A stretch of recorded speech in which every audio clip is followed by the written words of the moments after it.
I'm your host, David Mercer.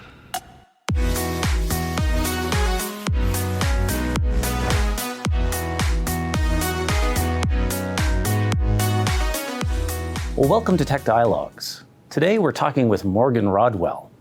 Morgan's a 27-year veteran at Fluor Corporation, and we're here to talk about hydrogen this afternoon. Welcome, Morgan. It's nice to have you here with me. Hi, Dave. I want to talk about challenges as they relate to owner-operator companies in our industry. What's your view on that best balanced course of action, given there are a lot of competing facets that all of these companies are struggling with? They're all struggling right now with when will these projects be economically viable?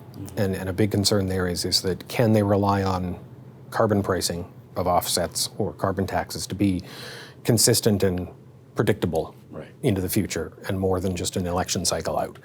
And I think that scares a lot of people. And so that's an action that I think that there's clearly a lot of work being done to convince the government there needs to be something there to make that more predictable, because otherwise it's a shot in the dark of whether or not you're going to make money on some of these projects. Can you share a bit of context with me around how Fluor can serve as that technology integrator? That is, the integrator of other firms' technologies that our clients are bringing within their facilities, licensing those within their facilities. Can you share a bit about that with me?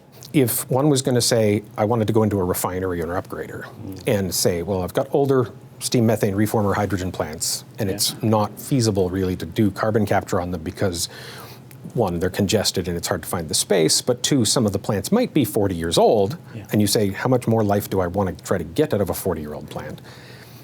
Then you'd say, well, let's go build a new hydrogen plant. But if we pick a autothermal reformer, for example, to build a new large hydrogen production facility that's got relatively easy carbon capture versus a steam methane reformer, you're going to mess up the overall steam balance of the plant, right? Because a lot of the hydrogen plants were built with excess steam production that went into the refinery steam system to drive equipment and so forth. And one of the things that we can help with is work all that out, figure out where's all the energy balance going, where can steam be routed, and also look at opportunities like electrification to say maybe continuing to use steam turbines on some things isn't really the best solution anymore. And replacing those steam turbines with electric motors and saying, well, now we just need less steam, so the fact the ATR is going to make less than the steam methane reformers did isn't such a big problem. Right. Well, let's pivot the conversation just once more. We talked a little bit about how we integrate licensor technologies for our clients, but you know also very well that as Fluor, we have our own technologies that we can bring to bear. And I know it is germane when we talk about hydrogen that we talk about blue hydrogen production, which means capturing and oftentimes sequestering that carbon dioxide that is effectively a byproduct of the hydrogen production. So can you share a little context with me and the audience around the one or two technologies that Fluor brings to the table when you think about a licensed technology around carbon capture? We have a technology that Fluor first developed long before either of us was born.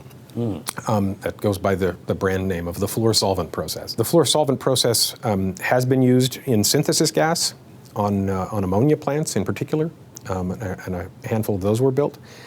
But we've looked at it now, and with modern technology, we've been able to regress a lot of the data and get improved data and build better simulations and be able to predict, we can do this in a steam methane reformer hydrogen plant, or even better in an ATR hydrogen plant, and remove the CO2 from the synthesis gas for substantially less energy than is required by an amines unit. On the order of a fifth or less of the energy requirement. So that's the biggest one in the hydrogen space, and we could retrofit that into a steam methane reformer plant. And similar to what was done on the Quest project with amine, we could use a Fluor solvent process. Well, with that, I wanted to draw our conversation to a close, Morgan. This conversation has really demonstrated your breadth and your depth of knowledge around our industry and how you have been instrumental in helping our clients at Fluor work through the challenges and the opportunities with energy transition. I really wanted to express my gratitude and say thank you for your time And we look forward to engaging with you as we proceed through the energy transition. Well, thank you, Dave, and it was an enjoyable conversation. Thanks. So with that, I want to conclude our Tech Dialogues for today. We look forward to meeting up with you next time when we'll have a new guest and a new topic. But for now, thank you very much and goodbye.